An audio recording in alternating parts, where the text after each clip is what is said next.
Abra a Bíblia comigo, Gênesis.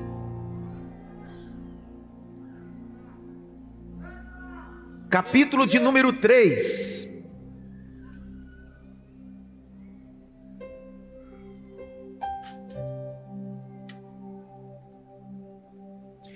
O verso de número 7. Eu tenho aí 35 minutos para ministrar e celebrar a ceia. Senhor, me ajuda.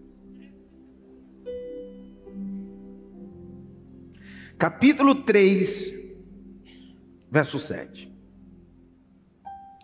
Então os olhos de ambos se abriram. Eu estou lendo na versão Bíblia de Estudo, pergunta por quê. NAA. Recomendo a você adquirir no final do culto. Pegar essa velhinha sua, ela está bem surrada, deixa ela descansar um pouco, pegar uma nova. Capítulo 3, verso 7. Então os olhos de ambos se abriram, e percebendo que estavam nus, costuraram folhas de figueira, fizeram cintas ou aventais para si. 8. Ao ouvirem a voz do Senhor Deus, que andavam no jardim, quando soprava o vento suave da tarde, o homem e a sua mulher se esconderam. Caneta, agora é aquela hora que a gente mete a caneta na Bíblia com força. Circula aí. Esconderam da presença do Senhor. Aí você circula de novo outra expressão. Se esconderam aonde? Entre as árvores. Circule entre as árvores. 9. E o Senhor Deus chamou o homem e lhe perguntou: aonde você está? Se você puder, não toque ninguém, mas se puder, o máximo de pessoas que você puder falar isso, que o texto está dizendo. O máximo. Diga para ele ou para ela: aonde você está? O máximo de pessoas que você puder. Onde você está aí?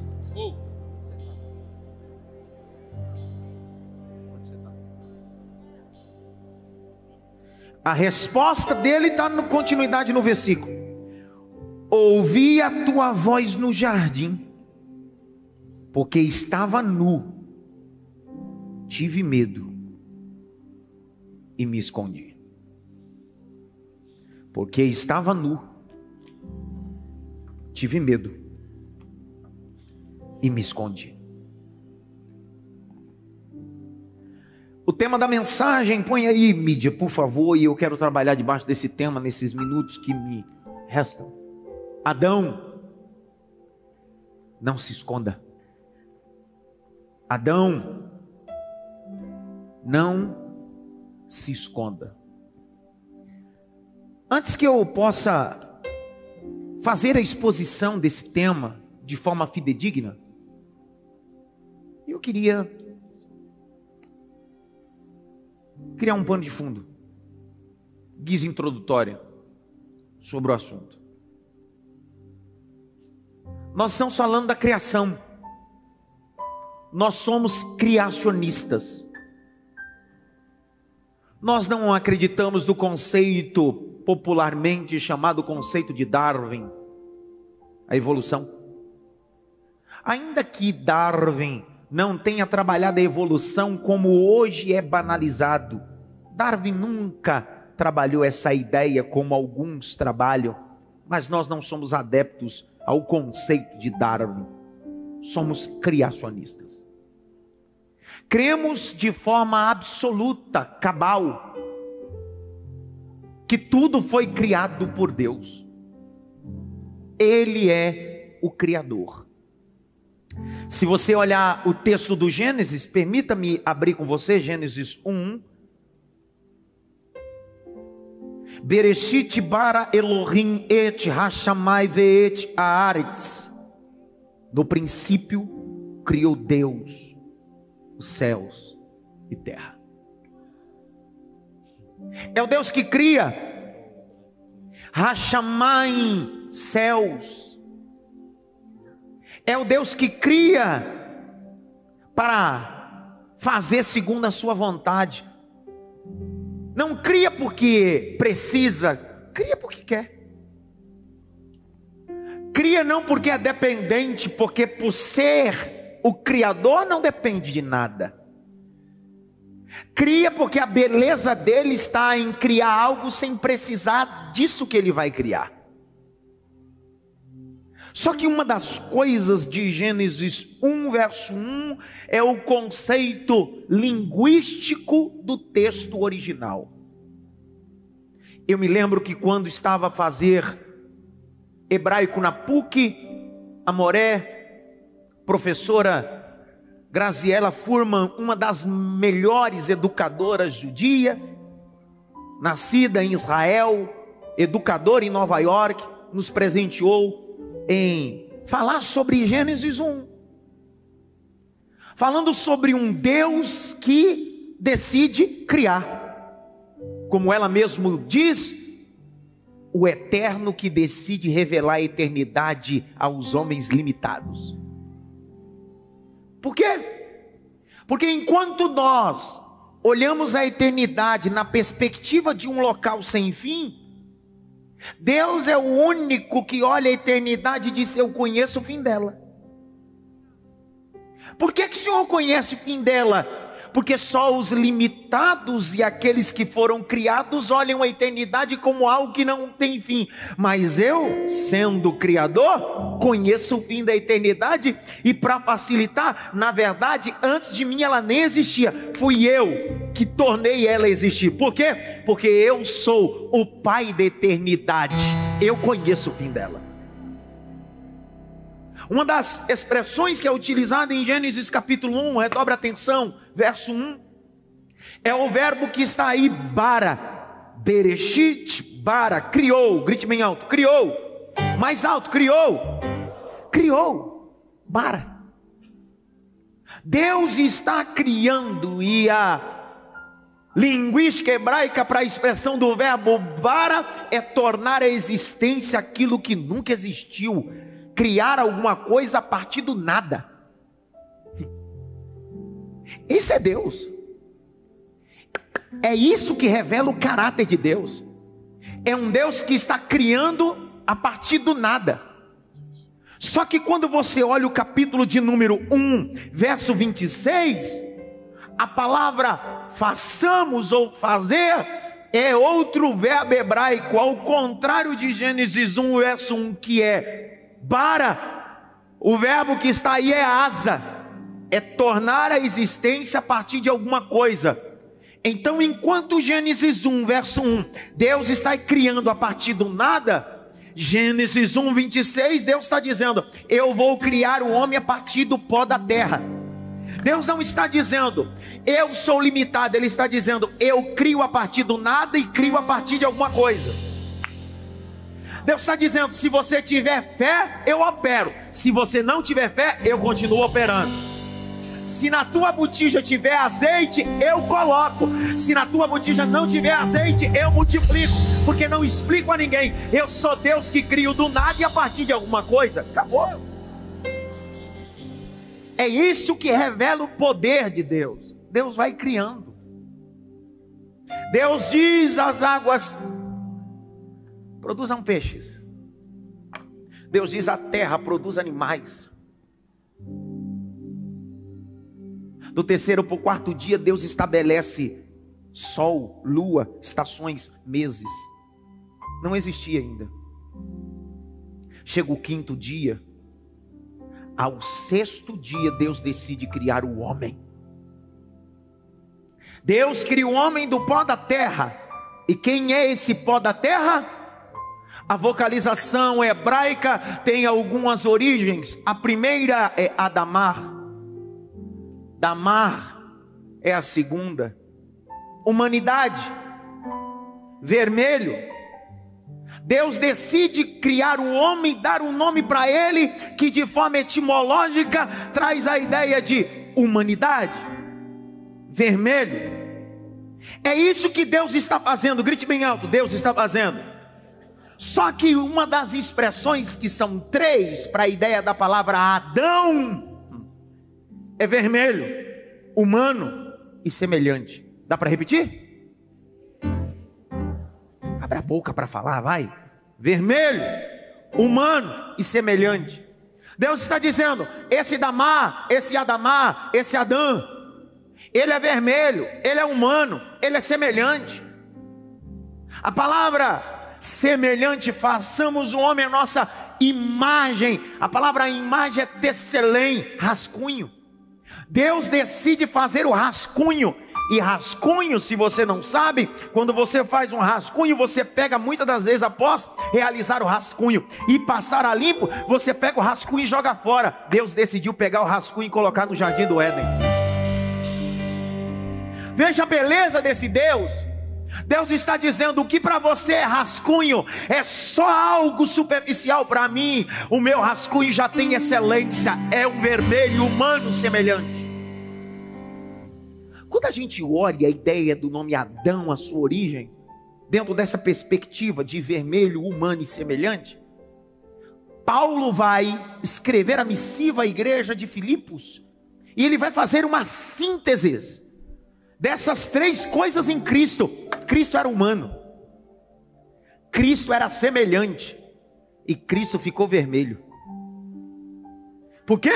Porque o apóstolo Paulo diz em 1 Coríntios capítulo 15, que Jesus é o segundo Adão e o último. Enquanto o primeiro Adão é carnal, o segundo Adão é espiritual. Por quê?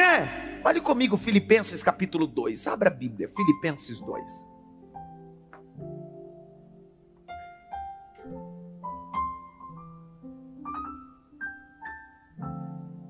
Versos 5 a 11, perceba-se, de 5 a 11 não vai se revelar as 3 características do primeiro Adão, no segundo Adão e último, que é Cristo.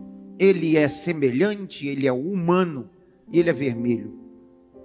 Tenha entre vocês o mesmo modo de pensar que Cristo Jesus, que o mesmo instinto de forma de Deus não considerou ser igual a Deus, algo que deveria ser retido em qualquer custo. Pelo contrário, ele esvaziou, assumindo a forma de servo, tornando o quê? Semelhante. Grite bem alto, semelhante. Mais alto, semelhante. Damar, semelhante. Aos seres Adão. Então veja que Paulo está fazendo uma síntese. Cristo é semelhante, Cristo é humano, reconhecido em figura humana. Verso de número 8: ele se humilhou e tornou-se obediente até a morte, e morte de cruz. O que é que Paulo está fazendo a síntese para se revelar a terceira faceta de Cristo? Ele já mostrou, Cristo é humano, Cristo é semelhante. Mas aonde está o vermelho aí? É simples. Ele pega Jesus na cruz, com os braços abertos, uma coroa de espinho cravado no seu crânio, ensanguentado, e ele diz assim: é só olhar para a cruz que você vai ver um homem ensanguentado, porque ele é o segundo Adão e o último. Ele é o vermelho pela humanidade. Olha o verso 9: por isso também Deus o exaltou sobremaneira e lhe deu um nome que está acima de todos os nomes, para que ao nome de Jesus se dobre todo o joelho, no céu, na terra e debaixo da terra. Era para estar dando glória a Deus agora no 11. E toda língua confesse que Jesus Cristo é o Senhor, para a glória de Deus Pai.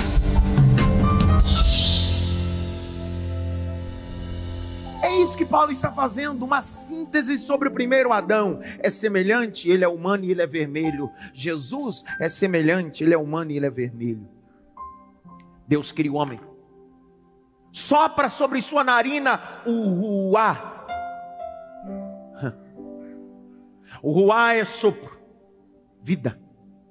Deus decide soprar sobre o homem aquilo que Deus tem dentro dele. Glória a Deus. Que engraçado. Deus olha para a terra e diz: terra, produza os animais. Está escrito em Gênesis. Só que quando Deus vai criar o homem, Deus coloca a mão na terra. Os judeus vão dizer que o Eterno decidiu colocar a mão no pó para deixar os DNAs, ou as suas marcas, suas digitais em um homem. De novo. Deus está dizendo: o leão que é produzido da terra não tem as minhas marcas nem as minhas digitais. O rinoceronte, o elefante pode ser grande e forte, mas não tem as minhas digitais.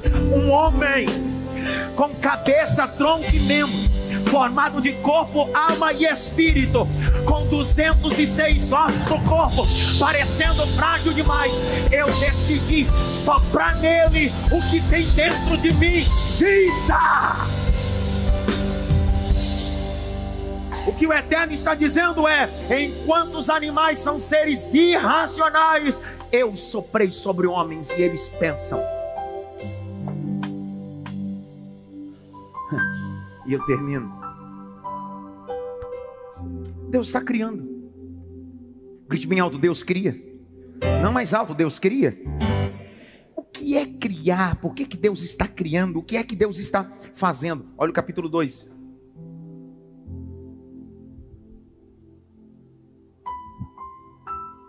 Verso de número 8. E o Senhor Deus plantou um jardim no Éden, na direção do Oriente, e pôs nele o homem que havia formado. Veja só como a Bíblia é tão maravilhosa. Olhe para o texto e veja os detalhes. Olha lá, verso 8. E o Senhor plantou um jardim no Éden, na direção do Oriente, e pôs nele o homem que havia. Deus só vai te colocar naquilo que Ele criou quando você deixar que Ele forme você. Porque jardim não é acessado por deformados.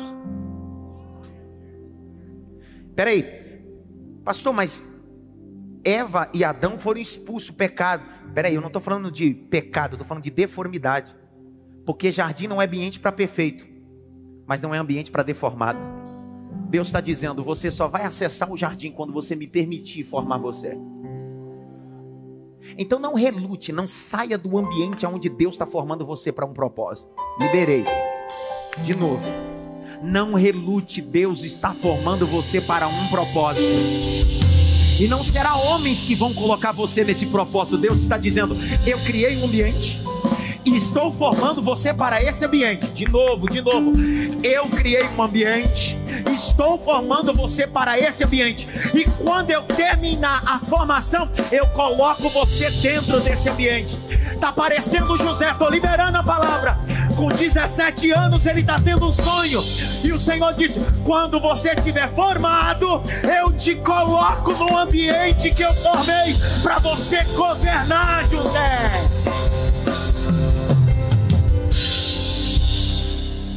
Glória a Deus. É formação. Formação.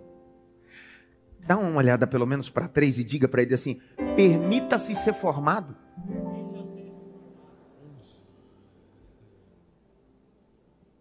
Olha o capítulo 2, verso 8. Põe na tela, igual da Atena. E o Senhor Deus plantou um jardim aonde?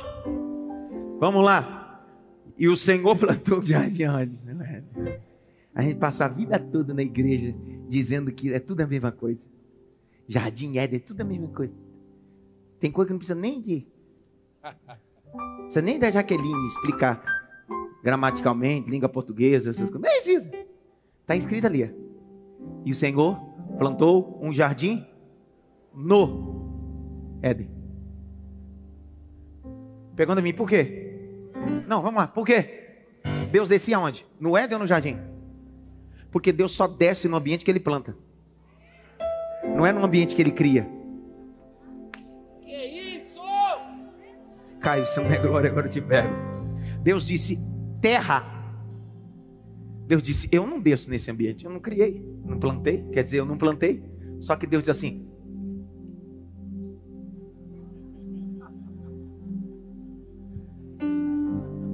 olha lá, e o Senhor Deus plantou um jardim no... A palavra Éden, tem várias variantes hebraicas, etimológicas, mas uma delas é delícia. Grite bem alto, delícia. Já a palavra jardim, várias variantes, etimológica, conceito, mas a mais próxima que a gente pode chegar, redobre a atenção que eu prego, não transite enquanto eu prego. Jardim significa lugar secreto.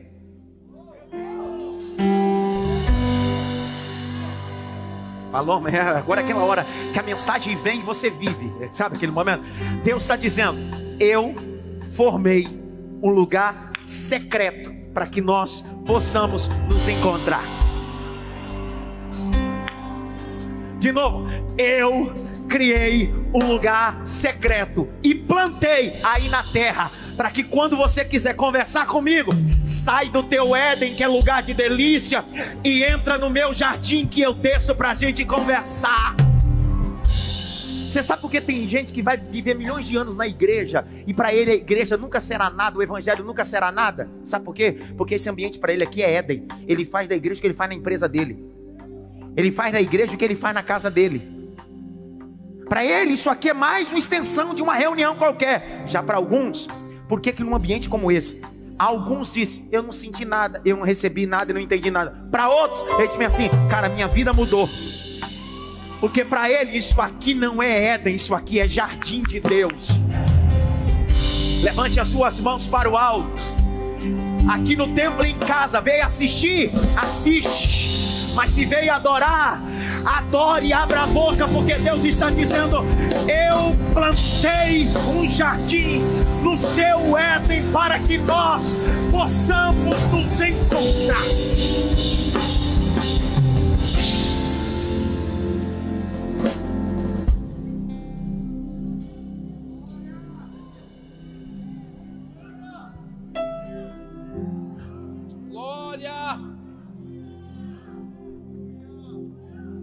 Aí, quem aqui já ouviu isso? Eu já ouvi milhões de vezes.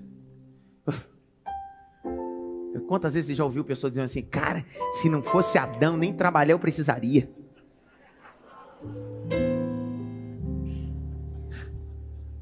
Aí eu digo: como assim? Rapaz, a gente só trabalha porque Adão pecou. Deus criou o homem para não trabalhar. Aí eu digo: Deus não cria vagabundo, não. Que isso? Pergunta bem, por quê? Porque Deus só planta jardim para quem sabe o valor que tem esse lugar. E Deus não te colocou num jardim para você deitar na rede e tomar água de coco. Deus te colocou no jardim porque você sabe valorizar esse ambiente. Olha lá, capítulo 2, se eu ler isso aqui sem der glória eu te pego. 2,15. E o Senhor Deus tomou o homem, colocou no jardim do Éden.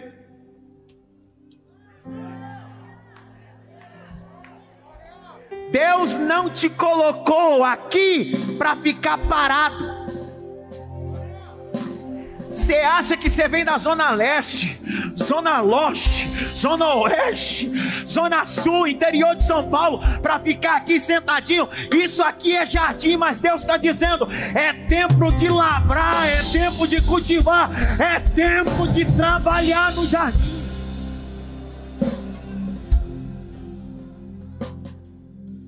Fala para o irmão que está ao teu lado: trabalha. Oxê.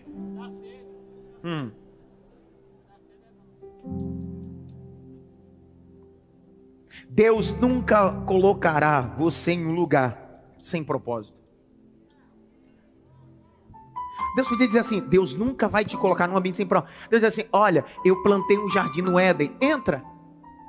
Deus está dizendo: entrar no jardim não é só nos relacionar, você tem propósito. Cultiva, guarda, cultiva, guarda, cultiva, guarda, cultiva, guarda, cultiva, guarda. Você sabe por que algumas pessoas saíram do jardim? Porque deixaram de cultivar e deixaram de guardar.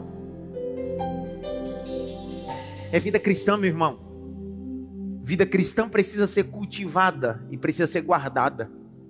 Quando a gente não cultiva, a gente desvaloriza as coisas importantes da vida cristã.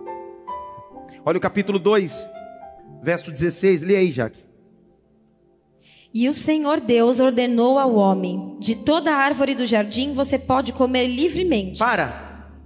Isso dentro da filosofia nós chamamos isso de deontologia. Deus está dizendo, não é lei, não tem pecado, mas tem regra.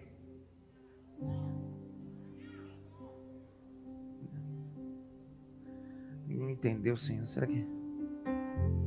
Deontologia, ética do dever. Deus está dizendo, não é porque não tem pecado, não é porque você não caiu que é bagunçado e é do seu jeito. Tem ordem, decência,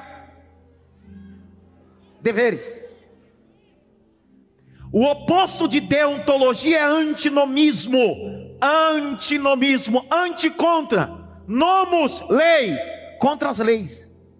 Então, quando eu não cumpro deontologia, que é ética do dever, eu vivo uma vida cristã no antinomismo, quebrando todo tipo de lei, achando que eu posso tudo, passo por cima de todo mundo. Só que Deus está dizendo, Adão, para entrar no meu jardim tem que seguir as minhas regras. De novo, para ver se você entendeu, Jesus, ou Deus, está dizendo, eu quero me encontrar com você, mas você precisa aprender a guardar e a cultivar, e seguir regras. Tem que entrar aqui na virada do dia, não entre na hora que você quer. E quem manda no jardim não é pastor, não é apóstolo, não é presidente. Quem manda no jardim sou eu, Adão. Sabe o que Deus está dizendo? Numa linguagem de cosmovisão cristã, é mais ou menos isso. O Éden é o Brasil, um território democrático. Já o jardim é um território teocrático. Teu Deus, gracia governo. Deus está dizendo, no Brasil você tem direito de voto, mas no meu jardim eu escolho quem eu quero, eu levanto quem eu quero, porque eu sou o Senhor.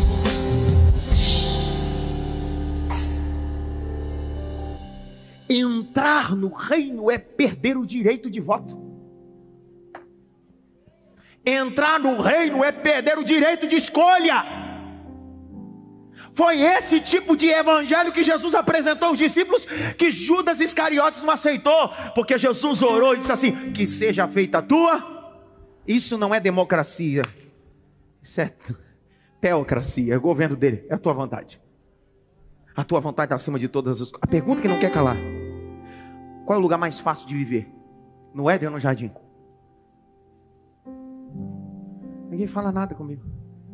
Por favor, qual é um lugar mais fácil de viver? No Éden ou no jardim? No Éden, porque lá no Éden eu faço o que eu quero.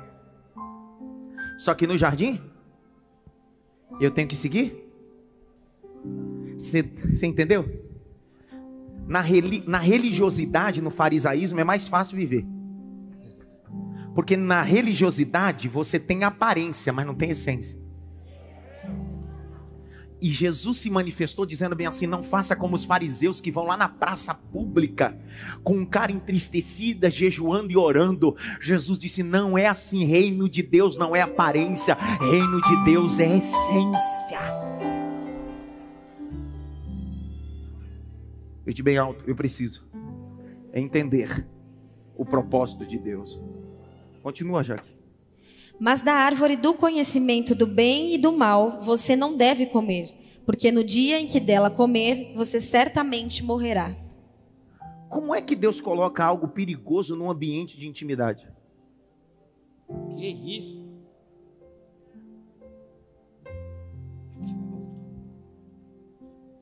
Eu sou pai de 3 filhos. Eu não tenho família. Quem tem um filho tem família. Até 2 é família. 3 já é tribo. Eu tenho uma tribo. Pastor, e quem tem mais de 3? Já é nação. Cassinho e Luana. Tem mais um aí que tem nação também. Dentro da tecnologia que a gente tem hoje, aquelas tomadas que tem em nossa casa, quando os nossos filhos é pequeno, igual o da vizinho, logo a gente pega aqueles negócios de plástico para colocar na tomada para que eles não possam fazer o quê? Pôr o dedo, sim ou não? Não é uma forma prudente?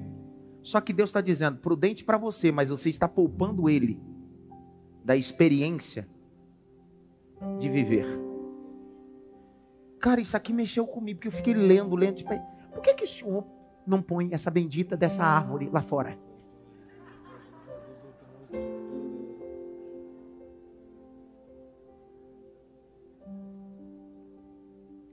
Deus está dizendo assim, eu não vou te poupar das coisas perigosas.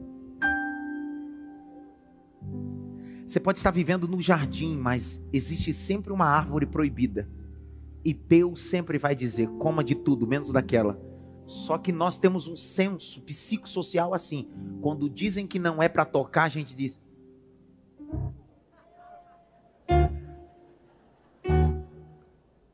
Não pode ver. Parece que se mexe com a gente. Parece que se mexe com a gente. O Adão tem a Eva.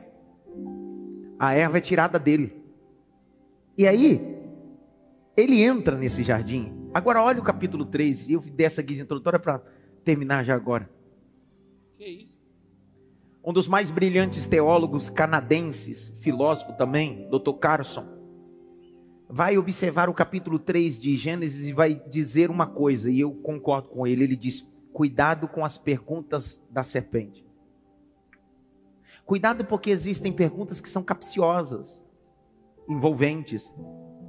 Na verdade, existem perguntas que querem te tirar do propósito, querem te tirar do lugar onde Deus determinou para você. E às vezes, responder às serpentes é a pior coisa. Então, a maior resposta para uma serpente é o silêncio. Isso! Outro dia alguém disse assim, pastor, o senhor não vai responder fulano de tal? Eu disse, o mal de Eva foi responder. Quem responde serpente dá ibope para Satanás. De novo, quem responde serpente abre um diálogo com o diabo. Como eu não tenho tempo para conversar com serpente, com o diabo, minha conversa não é com serpente, minha conversa é com o leão da tribo de Judá, rapaz.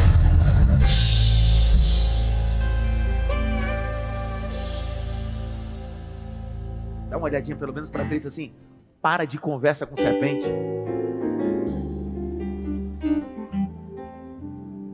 Passou, por que eu não tenho que conversar com serpente? Cuidado, irmão. Tem amigo que é serpente. Está falando. Senhor, me dá alguns nomes se eu tiver crédito aí.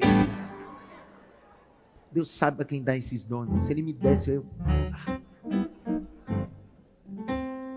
Olha o capítulo 3, verso 1. Lê aí, já. Mas a serpente mais astuta... A palavra astuta é uma palavra hebraica, Racan. CH, vocalização R, Racan. CH em hebraico tem a vocalização de R, Racan. Você sabe que a palavra astuta, dentro do texto veterotestamentário, que vai de Gênesis até Malaquias, sabe quantas vezes aparece essa palavra Racan, astuta? 2 vezes. Quantas vezes? 2. Só 2 vezes que aparece essa palavra astuta, dissimulado, envolvente. Por que Deus permite dentro do canon veterotestamentário aparecer 2 vezes a palavra astuto? A primeira vez aparece aqui. Olha a segunda vez que aparece a palavra astuta. Vai lá em 2 Samuel comigo.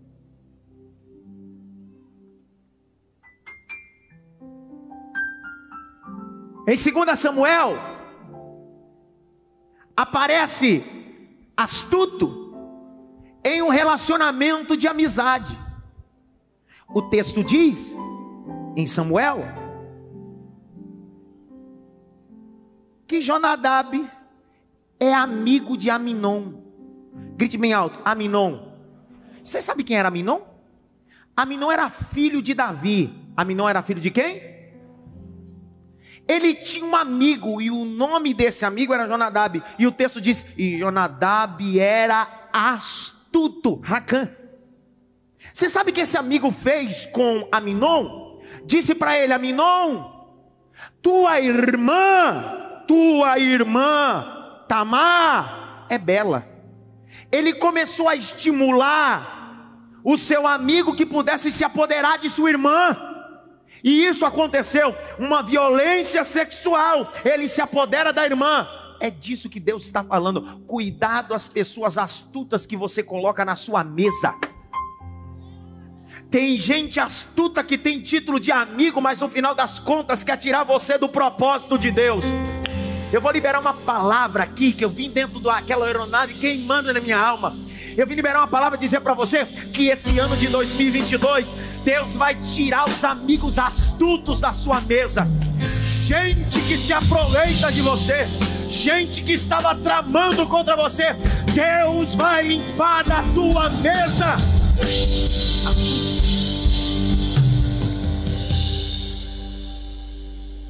Esse Aminon, olha o capítulo 3 do Gênesis, verso 1.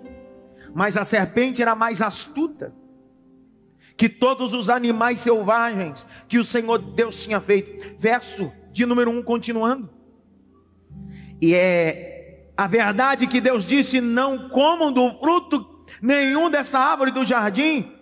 E a mulher respondeu à serpente: o problema está aí, você está dando resposta para quem não precisa.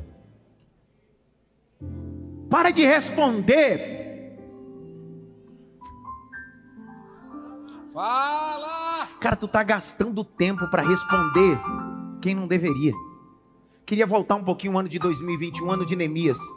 Capítulo 6, quando Sambalat, Tobias, Gesem manda mensageiro dizendo para Neemias: desce e vem nos visitar, ou vem nos congregar conosco no Vale de Ono. Olha a mensagem que Neemias manda: eu estou numa grande obra e não posso parar. Sabe o que Neemias está dizendo? Eu não tenho tempo para perder tempo. Eu não tenho tempo para perder tempo com gente sem noção. Para de dar ouvido para a serpente. Tem gente que a palavra dele é sempre te jogar tudo que você apresenta, diz: não sei não, hein? Não sei se vai dar certo não. Cara, nunca tem uma palavra de vitória, nunca diz: vamos orar, quem sabe Deus pode bradar, nunca diz: eu sei não, já vi gente fazer isso, não dá certo. Pare de repartir as suas histórias com gente que é astuta e serpente. Capítulo 3, ele come o fruto, ela come o fruto, dá para ele. Capítulo 3, verso de número 6, leia, Jaque. Vendo a mulher que a árvore era boa para se comer, agradável aos olhos, e árvore desejável para dar entendimento, tomou do seu fruto e comeu. Veja que o verso 6 vai destacar 3 verbos. Quantos verbos? Olha, eu chamo isso dos 3 verbos da decadência ou da caída. Olha lá, verso de número 6. Primeiro verbo, ver. Segundo verbo, desejar. Terceiro verbo, tomar. São 3 verbos. Eu vejo, eu desejo, eu tomo. Está escrito, só circular na sua Bíblia. A pergunta que não quer calar é: aonde está a sua visão? Aonde está o seu desejo? E o que é que você tem tomado? Ela está vendo o que não é para ver, ela está desejando o que não é para desejar, e ela está tocando onde não é para tocar. Mas ela está dentro do jardim. A pergunta que não quer calar: você está no lugar que Deus formou para você estar, e parece que você não entendeu o propósito desse lugar. Deus desde o início disse: não é para ver, não é para desejar e não é para tocar. Mas você está vendo, está desejando e está tocando. Pior de tudo, terminou comendo. Vai piorar. Ofereceu e ele comeu também. Só que olha o texto, capítulo de número 8. E eu tenho 5 minutos para terminar e a gente cegar. E ouvindo a voz do Senhor Deus que andava no jardim, quando soprava o vento suave da tarde, o homem e sua mulher fizeram o quê? Se esconderam onde? Atrás da onde? Olha para cá. Tem gente que ouve essa mensagem esse domingo, que Deus te formou para um propósito, plantou algo para você governar dentro desse lugar. Só que você viu o que não era para ver, você desejou o que não era para desejar, tomou o que não era para tomar. E o pior de tudo é que você está no jardim, mas está escondido atrás das árvores. E as árvores podem ser um monte de coisa, porque está cheio de gente se escondendo atrás de desculpas. E diz: mas eu estou no jardim, mas está atrás da faculdade, atrás do filho, atrás do casamento, atrás da pós-graduação, dizendo: eu não tenho tempo para falar com Deus. Por que você não tem tempo para falar com Deus? Porque eu estou no jardim, eu estou com Deus, mas estou atrás das árvores. Só que Deus está percorrendo o jardim dizendo: cadê você? Cadê você? Cadê você? Sabe o que eu olho em Adão e Eva? É que eu possa ter pecado, visto o que não era para ver, desejar o que não era para desejar, tomar o que não era para tomar e comer o que não era para comer. Só que eu entendo que o meu lugar não é no Éden, o meu lugar é no jardim de Deus. Eu posso estar no jardim, pecado, errado, tá bom, eu errei. Eu posso até me precipitar, costurar coisas para justificar a minha deformidade, mas eu sei que o único lugar que tem roupa para vestir a minha vergonha não é no Éden, é no jardim, porque lá tem um Deus. Levante a mão direita assim bem rápido. Feche os dois olhos. No jardim tem roupa de justificação. Aonde abundou o pecado, superabundou a graça. Liberei de novo. Aonde abundou o pecado, superabundou a graça. Jesus está dizendo a você, irmão: você pode cometer pecados injustos e absurdos, mas entre no jardim hoje. Eu quero tirar os aventais de figueira e eu quero fazer uma roupa de animal para cobrir a sua vergonha, porque eu sou o Senhor. Adão, cadê você, Adão? Estou me escondendo atrás das árvores. Tem vários personagens da Bíblia que se esconderam. Eu poderia falar de vários, mas quero falar só de 3. Primeiro que se escondeu foi Adão. Se escondeu por quê? Se escondeu por causa do pecado. Por que que nós nos escondemos? Porque pecamos. Só que mesmo Deus sabendo que você pecou, você está no jardim, Ele está dizendo: Adão, estou atrás de você. Não, mas eu não sou digno. Adão, cadê você? Não, mas eu quebrei os protocolos. Adão, cadê você? Mas eu abortei todo o projeto. Adão, cadê você? Adão, eu não espero que você seja perfeito. Eu espero que pelo menos você tenha humildade de assumir. Porque aquele que confessa alcançará misericórdia.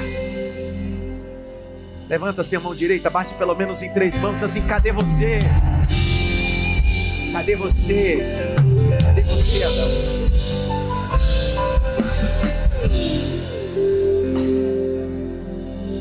Às vezes nos escondemos por causa dos nossos pecados. Eu peco, você peca, nós pecamos. E quando pecamos, ficamos sem graça.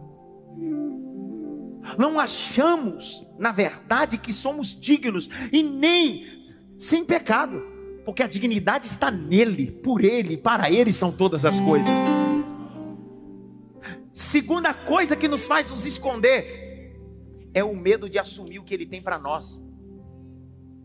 Tem gente essa noite que está escondido não porque pecou, porque não pecou.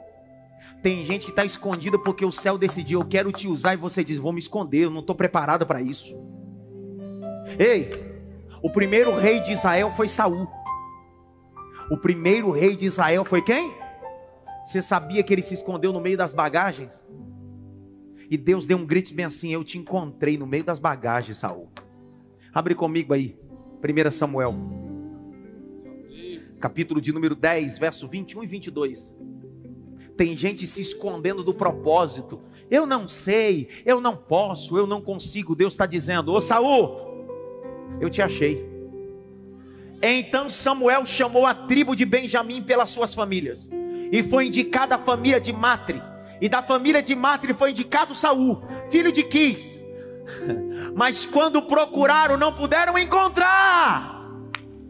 Então perguntaram ao Senhor se aquele homem já havia chegado ali, e o Senhor respondeu: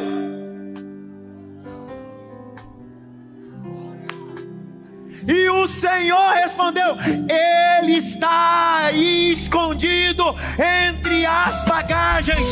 Deus está dizendo para você: não adianta se esconder, eu te encontrei. O projeto é grande, mas ele garante o sucesso. O projeto é grande, mas ele garante o sucesso. Terceiro nível. Primeiro, eu me escondo por causa do pecado como Adão. Eu me escondo com medo de assumir o que Deus tem para mim. Mas Deus está dizendo: eu te encontrei no meio da bagagem. Está cheio de Saul essa noite. E não olhe Saul só na perspectiva ruim. Olhe Saul como alguém que Deus escolheu. Deus diz: você está no meio da bagagem, está escondido, mas eu vou te fazer profeta, Saul. Terceiro motivo que nos faz nos esconder é a rebeldia. Quando nós nos escondemos dele, nós estamos fugindo do propósito que ele traçou para nós. Abre comigo Jonas, capítulo 1. Capítulo 1, verso 3 a 5. Leia aí, Jaque. Jonas se levantou, mas para fugir da presença do Senhor para Tarsis. Aí. Desceu a Jope e encontrou um navio que ia para Tarsis. Foi. Pagou a passagem. Pagou. E embarcou no navio. Embarcou. Para ir com eles para Tarsis. Ah, é? Para longe da presença do Senhor. Querendo se esconder. Mas o Senhor lançou sobre o mar um forte vento. Deus está dizendo: vou fazer tempestade só para você entender que não adianta fugir do que eu tenho para você. Eu me escondo quando eu pego. Eu me escondo quando eu tenho medo de assumir o que Deus tem para mim. Eu me escondo quando eu quero fugir do projeto. Mas Deus está dizendo: Adão, cadê você? Adão, cadê você? Adão, cadê você? Eu vou caminhando agora para o final. Pastor, eu posso me esconder? De Deus não, se esconda nele. Você pode se esconder nele, não dele. Você pode se esconder nele, não. Pastor, como assim? Salmo 91, verso 1. Põe na tela isso daí. Salmo 91, aquele. Aquele. Eu vou falar até a hora que você vinha pregando comigo. Aquele que habita no esconderijo do Altíssimo, à sombra do Onipotente. Deus está dizendo: não se esconda de mim. Na verdade, venha se guardar em mim. Eu sou.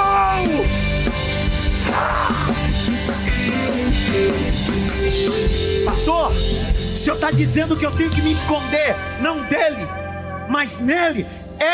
Salmo 27, abre aí. Salmo 27, verso 5. Salmo 27, 5. Pois no dia da adversidade Ele ocultará no seu abrigo, Ele me esconderá no seu abrigo, no interior do seu tabernáculo Ele me acolherá, Ele me porá em uma alta rocha. O salmista está dizendo: no dia da crise da minha vida eu vou me esconder em Deus.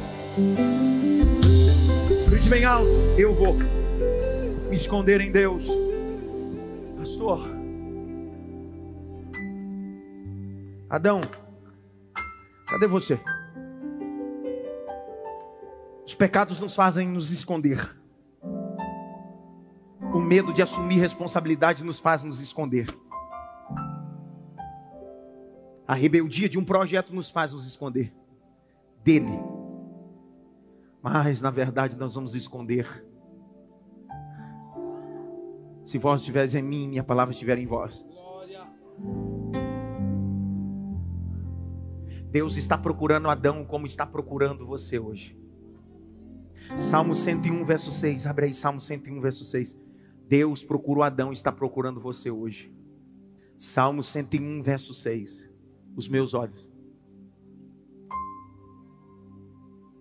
procuram os fiéis da terra. Os meus olhos procuram os fiéis da terra. os meus olhos procuram os fiéis da terra. Pastor, Deus está me procurando. Sim, Ele está te procurando. João 4:23, João 4:23, abre a Bíblia, João 4:23. Ele está procurando você, mas vem a hora, e já chegou, em que os verdadeiros adoradores adorarão o Pai em espírito e em verdade, porque são estes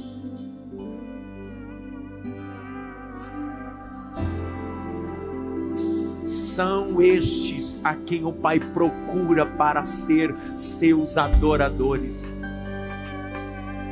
Adão, cadê você? Saul, cadê você? Jonas, cadê você? Por quê? Se você não se permitir que eu te ache, eu já achei Davi. Atos capítulo 13, é o último texto que eu leio. Atos 13:22. Atos 13:22. Leia aí, Jaque. Voz de pregadora da Praça da Sé, porque minha voz já acabou. Eu já não tenho mais voz. Vai! E tendo tirado Saul, levantou-lhes o rei Davi, do qual também, dando testemunho, disse: achei Davi. De novo. Achei Davi, igual eu faço. Vai! Achei Davi, filho de Jessé. De novo, lê de novo. Achei Davi, filho de Jessé. De novo. Achei Davi, filho de Jessé. Deus está dizendo: eu te achei.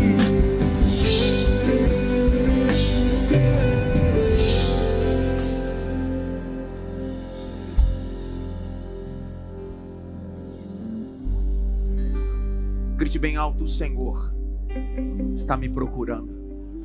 Aonde? Aonde? Ele chama Adão na primeira pessoa, não é isso, professor?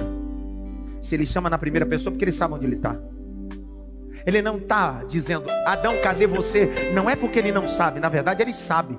Ele está dizendo: estou esperando você se apresentar.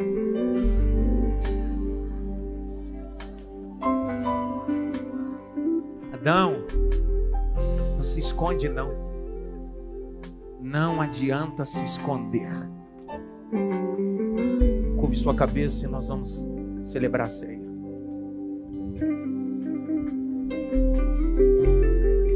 Curve a cabeça aí em Barra Velha, aqui no templo, online, onde você estiver. Vem, Albinha. Vá me escutando.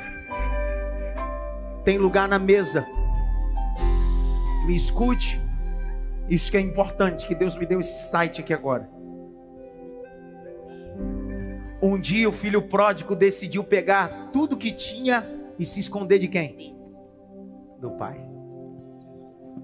Ele disse: eu vou embora, vou me esconder dele. Só que um dia ele cai em si e diz: não adianta se esconder dele. Levantar-me-ei. Irei ter com quem? Com papai. Está na hora de você aparecer para o pai. Se Adão continuasse escondido atrás da árvore, a única veste que ele teria era a folha de figueiras costuradas. Sua atitude pode ter causado a expulsão do jardim. Só que se ele não se apresenta, nunca teria a oportunidade de vestir roupas costuradas pela mão de Deus. Existem coisas que Deus não vai nos poupar de passar. Só que quando eu apareço, Ele muda decretos. Jesus está andando e uma mulher escondida vem por detrás dele e toca na orla. Jesus disse: alguém tocou em mim, porque de mim saiu virtude. Olha o capricho do texto. E ela, não podendo se esconder, disse: fui eu, Senhor. Fui eu, Senhor. Jesus olhou para a mulher e disse assim: vai e não peques mais, porque a tua fé te sarou. Curva a cabeça. Cante, mafioso.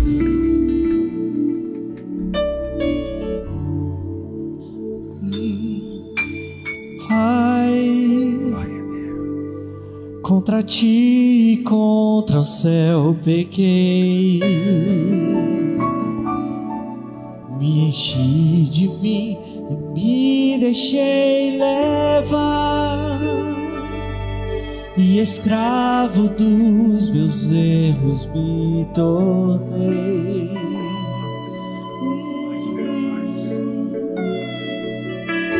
Troquei minha casa pela liberdade vã, tentando me encontrar eu me perdi. E quando eu pensei era o fim ali, ouvi a tua voz dizendo assim pra mim: tem lugar na mesa, pode se assentar. Vem, não demore. Venha, não demore, estou te esperando. Aqui é o teu lugar. Sabe, Rodrigo, tem uma mensagem aqui agora. Põe na tela aí pra mim. 1 Reis 17. Não adianta se esconder dele. Ele vai te esconder de Jezabel e Acabe. 1 Reis 17, verso de número 2 a seguir. 2 a seguir. Então a palavra do Senhor veio a Elias dizendo: sai daqui e vai até o leste. Esconda-te junto ao ribeiro de Querite. Verso 4, olha o que Deus disse: você beberá a água do ribeiro. Eu ordenei aos corvos que te sustente neste lugar. Deus está dizendo: não se esconda de mim, não se esconda de mim. Eu te darei o esconderijo do Altíssimo. Tem lugar na mesa,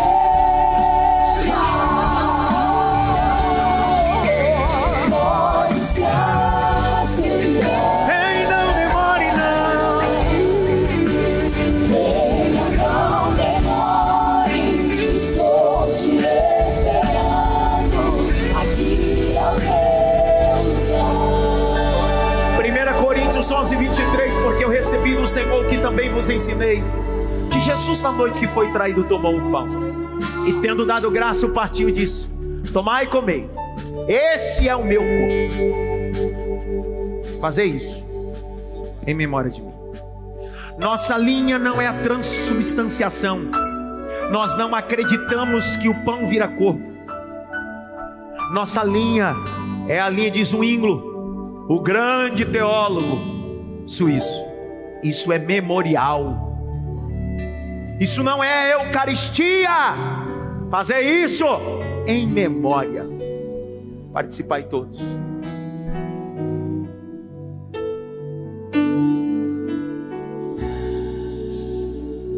Aí em Barra Velha, aqui no templo, se você não pegou na entrada, permaneça com a mão levantada, o diácono vai até você. Em casa, você que está restrito, como o Eric e a Bárbara, que estão de Covid, entre outras pessoas, estão nos acompanhando em outros estados, que estão sem denominação, estão ceando conosco. Prepare sua mesa. Depois dessa exposição bíblica, participe do corpo. Jesus disse: aquele que não comer da minha carne e não beber do meu sangue não tem parte comigo, diz o Senhor. Aleluia. Aleluia. Semelhantemente, depois de cear, tomou o cálice, dizendo: esse cálice é um novo testamento do meu sangue. Fazer isso em memória de mim. Versículo 28. Examine, pois, o homem a si mesmo, depois come e beba. Porque aquele que come e bebe indignamente, come e bebe para sua própria condenação, não discernindo nenhum corpo, nenhum sangue. Por isso há no meio de vós fracos, doentes e até que dormem. Participai todos. E dobre o joelho para agradecer por janeiro e profetizar fevereiro. Nessa oração, diga: Senhor, eu vou parar de me esconder, eu vou dar a cara.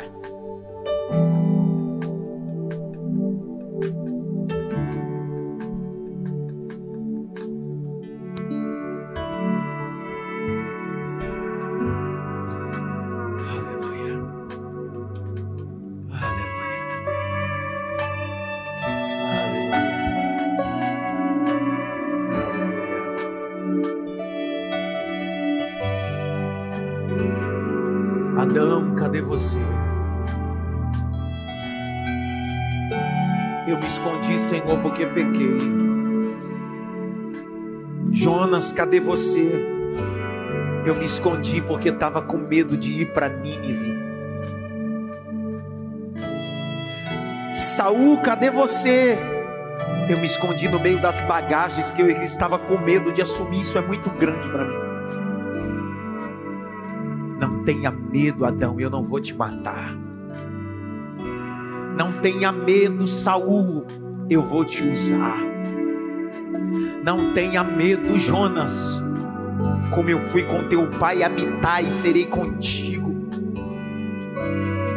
Como eu fui com Elias, serei contigo. Jezabel não toca em você, Acabe não toca em você. Não se esconda de mim, eu vou esconder você. No ribeiro de Querite, corvos virão trazer providência, pão e carne para você. Beberás água fresca desse ribeiro. Cadê você, Adão? Cadê você, Adão? Cadê você, Adão? De joelhos como estamos, no culto presencial online. Quem hoje precisa se reconciliar com Cristo, vem até a frente reconciliar. Quem essa noite precisa entregar sua vida para Cristo, levante-se. Aquele que precisa entregar sua vida para Cristo. Se você não vai entregar, continue de joelho. Mas se você for entregar sua vida para Cristo, você vai levantar-se e vir até o altar. Vem, tem um vindo. Tem um vindo. Vem, Adão! Tem outro vindo. Tem outro vindo. Tem uma moça vindo. Tem outra vindo. Tem outro vindo. Vem, Adão! Vem, Eva! Tem outra moça vindo. Vem, tem outro rapaz vindo. Tem outro rapaz vindo. Vem, Jonas! Não se esconde de mim! Tem outra moça vindo.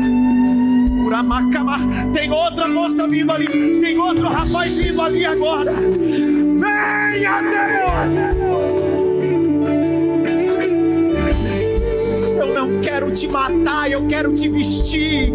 Eu não quero te ferir, eu quero te sarar. Vem, Adão! Churamaga, churamaga. Eremica, tem outro vindo ali. Tem outra moça vindo. Você que está na igreja em Barra Velha, saia do lugar e vá até o altar. Você que está na transmissão pelo YouTube ou Facebook, o Senhor está dizendo: vem, Adão. Para de se esconder, Adão. Tem outro Senhor vindo ali em lágrimas.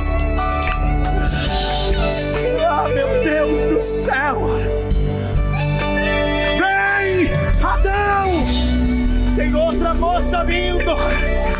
Tem outra moça vindo. A igreja de joelho orando. Os Adãos estão vindo. Estão saindo de trás das árvores. Vem. Vem.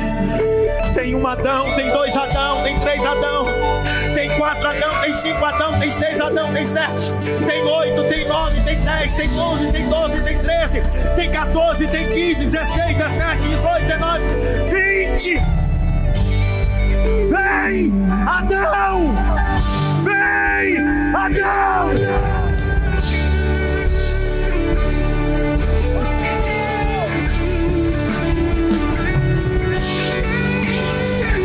Calamanchore baragassara bagassa.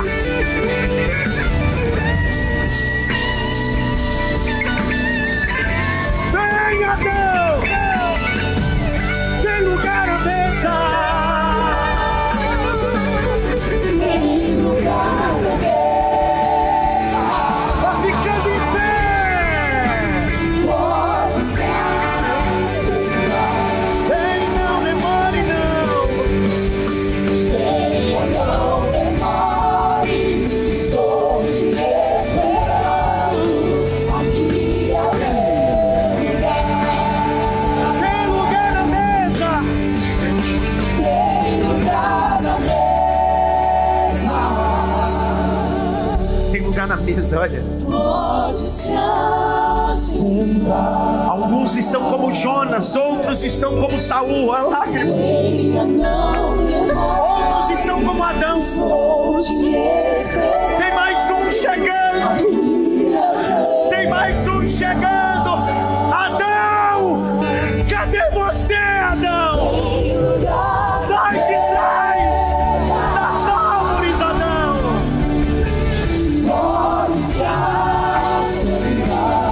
Vem, não demore, não. Venha, não demore. Estou te esperando aqui ao meu lugar. Olhe para mim, vocês que estão aqui na frente, meio a lágrimas e meio...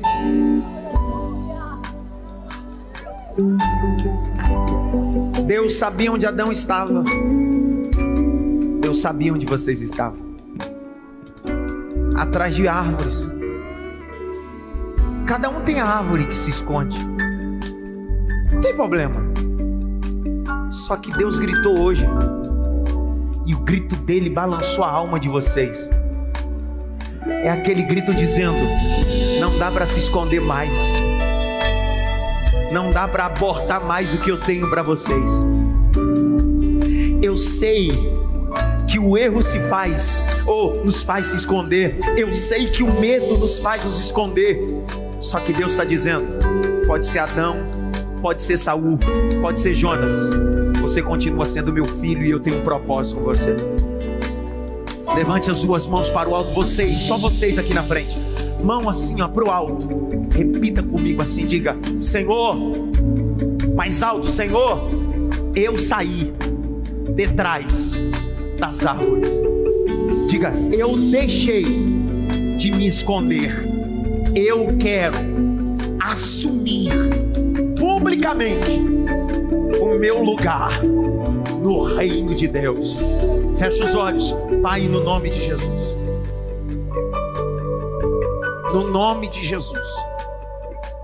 São mais de 20 pessoas só no templo presencial, fora online, que decidiram sair de trás das árvores para assumir um compromisso. Eu digo que existem roupas novas para vocês. Porque quando Adão se apresentou, Deus disse: tira essas folhas de figueira, proteção sazonal, temporal. E Deus está dizendo: vou vestir você. Vou vestir você. Vou vestir você. Vou vestir você. Eu vou contar até 3, vocês que estão aqui. Esse povo vai receber vocês com excelência, com amor. Sabe por quê? Porque agora vocês estão debaixo de uma palavra. É ano de Ageu. É ano de dupla honra para eles também. 2, é para fazer muito barulho, assobiar. É aquele abraço caloroso no barulho para esse povo. 2,5. 2,75. 2,99. 3.